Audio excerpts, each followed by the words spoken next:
Very good morning, grads. Hope you are all happy and safe. I hope you are done well in the PT1 examinations. Let me proceed with the chapter. We are in the chapter number 5, that is rulers and buildings. In this chapter number 5, of course, the last week, the viewership on YouTube online channel tutorials has gone down sharply, maybe because you are busy with your examination schedule. So I am requesting you, please go through the videos once again, because if you have not watched videos of previous lessons, then it is very difficult to get the continuity with the chapter. So we studied about the rulers and buildings, and the last topic which we stopped is why the temples were destroyed. Before this, I'll briefly sum up what we studied till now. That is, we studied about the type of structures which is built during the medieval Indian history. The type of structures which were built in medieval Indian history were the two types. One type of structure was used for the private purpose. The second one was for the public. The structures which is meant for private purpose, palaces, forts, gardens, tombs. For example, Gol Gumbaz. Gol Gumbaz is a tomb of a king, Taj Mahal. It is a private purpose. Palace, the Mysore Palace. These are all private structures. There are another way, there is also a public structures. The public structures are mainly meant for the purpose of general public. That means those their pupil or the people of that particular country, particular kingdom enjoyed those facilities, which includes temple, mosque, wells, gardens. They were all considered as public structures. So most of the kings, they also gave a lot of importance for the construction of public structure. That's why you can see the huge temples constructed by the Hindu kings during the medieval Indian history. Mosques were constructed. So all these were done for the purpose of keeping the public together. So all these we are studying in a public structure. Okay. So we also studied about why the temples were destroyed. Okay. Temples were destroyed because the temples were considered as the pride of a kingdom. So when a pride of a kingdom, the temples were considered as a pride of a kingdom. So whenever the enemy kingdom attacked, so naturally the first target of the enemy kingdom was the destruction of temples. That is what we say. The temples were destroyed because the temples were considered as a pride of that kingdom. For example, Pandyas. Or for example, the Chola kingdom. Chola kingdom, Rajarajeshwara temple or the Hampi Vijayanagara temple, the temples of Vijayanagara were considered as a sign of pride of Vijayanagara kingdom. So that's the reason why the temples were generally attacked. Another major reason why the temples were attacked, the temples were the warehouses or the storage of huge sum of wealth, maybe in the form of precious stones, jewels, coins, metals, all those things. So many times temples were attacked, for the purpose of looting this precious wealth and constructing the capital or the building. That's the reason why Muhammad Ghazni attacked Somnath temple several times. The purpose of attacking Somnath temple was only looting or plundering the wealth which was there in the rich Somnath temple. So most of the time, if you visit today to Hampi, if you visit Belur, Halebeedu or any of the temples, you feel that those temples are not in the original shape. If you visit Aihole, Pattatkal, Badami, there are a number of monuments in and around Bijapur, maybe 100-150 kilometers from Bijapur. You can see most of these temples were destroyed. These temples were destroyed by the enemy attack. The destruction of temple was considered very important for the winning king, because winning king felt that it's a victory over the pride or destroying the pride of previous kingdom. So all these we studied till now. Why were temples destroyed? Whenever any foreign invasions, they mainly attacked on the temples and other new buildings. Pandyan kings Sri Mara, Sri Vallabha invaded Sri Lanka and defeated Sinhalese ruler and seized gold and other jewels from Buddhist monasteries. So a Pandyan king attacked Sri Lanka, and not only attacked Sri Lanka, he attacked the monasteries. Monasteries are nothing but worshipping place of Buddhists. He attacked on the monasteries. After attacking on the monasteries, he captured, seized the precious gold and metal, and he came back to India, that is the capital of Pandyans, that is Madurai. As an attack on the Sri Lankan kingdom by the king of Pandya, naturally, when the next king who rose to the power in Sri Lanka, that is Sena II was a very powerful king of Sri Lanka, a Sinhalese dynasty. He attacked on the Pandyan capital, that is on Madurai, and attacked on Pandyan capital and captured the wealth and went back to Sri Lanka. So this was very, very usual in those days. I'll explain this once again. I'll explain briefly.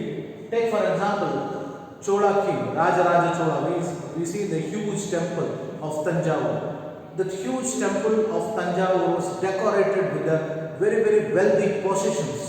For example, I told you that whenever there is an exchange of cock house trophy, so you may be observing in the school that the board of cock house is lifted from the previous cock house, and with a great pride and honor, your housemates will take that board and install in front of your house. This is what we today, even for the in-house trophies, are doing. And imagine the situation. Those days, winning a kingdom, and you know very well, kingdom is meant a huge wealth. So during the rule of Chola king Rajendra I, he built a Shiva temple and used various prized possessions from the defeated rulers.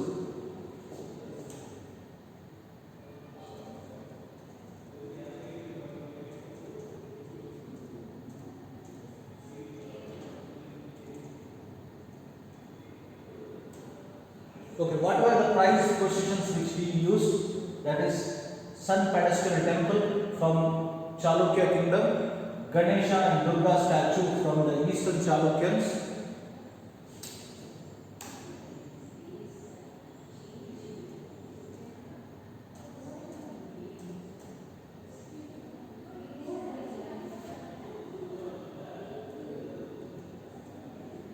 sorry, there's some interruption in the and image of Bhairava and Bhairavi from the Kalingas of Orissa, and the Kali statue from Palas of Bengal. So these were the worthy possessions which Chola king Rajendra I used in his temple. Muhammad Ghazni attacked several temples and looted the wealth. During the Middle Ages, most of the rulers displayed the political power by attacking and looting of places of worship of defeated rulers. So, in the medieval Indian history, it was very, very common. Now, let us move to the next major topic, that is guarded tombs and forts. In the medieval Indian history, a large number of tombs are nothing but the place where the dead body of Muslim rulers are kept. Golgumbaz is one example. And huge forts were constructed to protect the capital city. And the generally gardens were constructed in front of the tombs because the purpose was to attract the general public. If you visit Taj Mahal, a beautiful garden is there in front of Taj Mahal. Same in the case of Golgumbaz also. You can see a beautiful layout of gardens is seen same in the case if you visit Darya Dawlat or the tomb of Tipu Sultan, the same continues. That is what we say. During the medieval Indian history, they mainly concentrated on aesthetic sense or the beauty of that particular monument or a building. Mughal emperors like Babur, Humayun, Akbar, Jahangir and Shah Jahan personally interested in literature, art and architecture. During the Mughal period, the highest art and architecture literature was developed mainly during the time of Akbar. Of course, Akbar, and monumental beauty it is in the zenith or a peak during the time of Shah Jahan because of the construction of the great Taj Mahal. Otherwise, of course, Humayun's tomb tomb or even the Red Fort is considered one of the greatest possession of Mughal kingdom. So Mughals personally involved in the improvement of literature, art, architecture and building of most of the memorable things. These gardens were called as Char Bagh, 4 gardens with division of into 4 quarters. The design of garden which was done by the Mughals, the design of garden was done in the 4 quarters. That's why it is called Char. Char means 4. Char Bagh means 4 partitions or 4 quarters. That was the major concentration of Mughals in the construction of gardens. Some of the most beautiful Char Baghs were constructed by Jahangir, Shah Jahan in Kashmir, Agra and Delhi.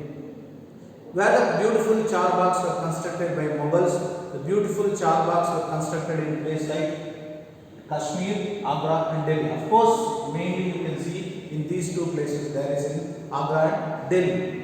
The kings who are involved in construction of Char Bagh, that is Jahangir, Shah Jahan, were mainly involved because Shah Jahan was, of course you know very well, is mainly involved in the construction of Char Bagh or beautiful gardens.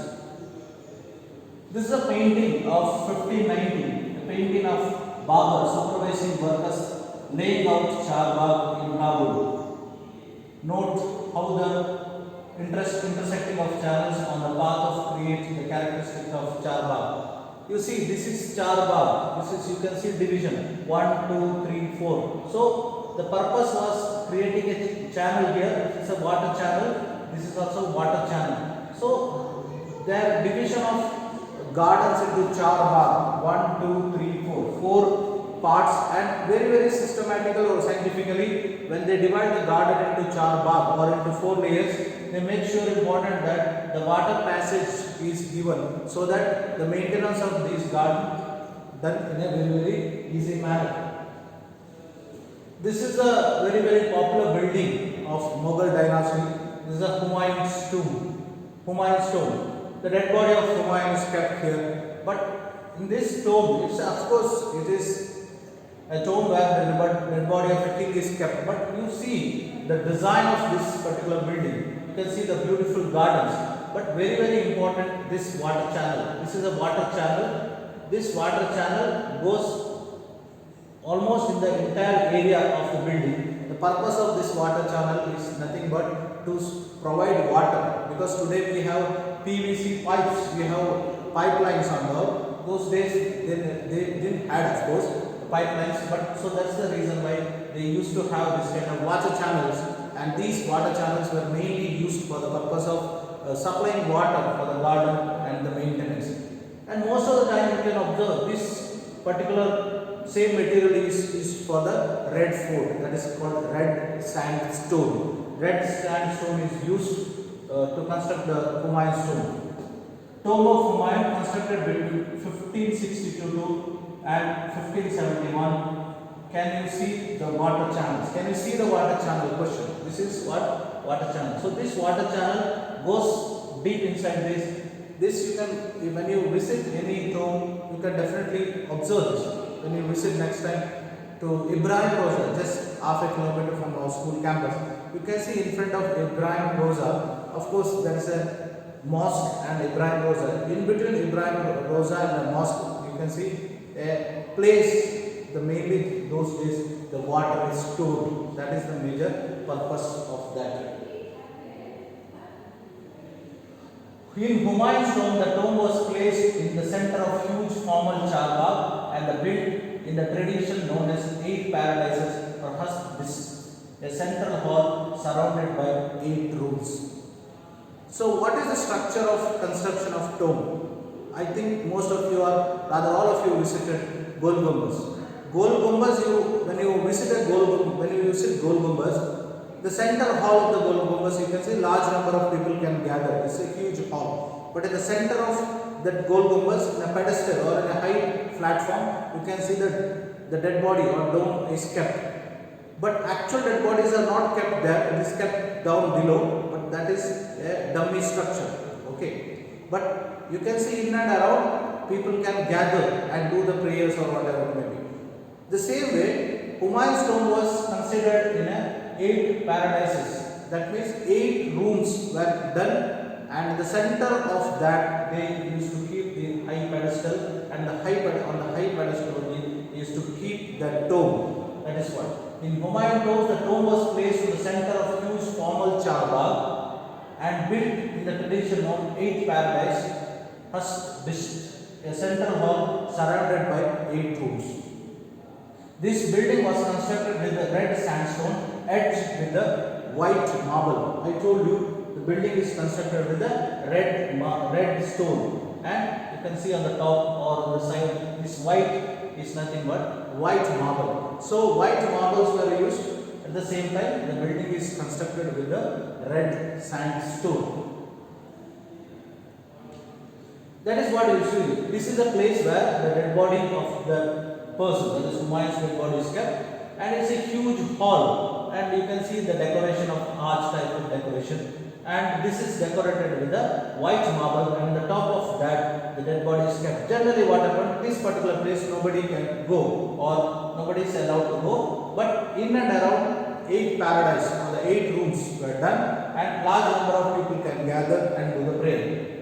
The third balcony Diwan Alam in Delhi and completed in the year 1648. So whenever they constructed any kind of structure, what is the meaning? What I mean to say, when they constructed any kind of structure, they definitely gave importance for the beauty of that particular structure. This is very important because the structure is constructed just not for the purpose of construction and dumping the body there. It's not like that. The aesthetic sense or the beauty was kept in the mind, so that they used all these materials.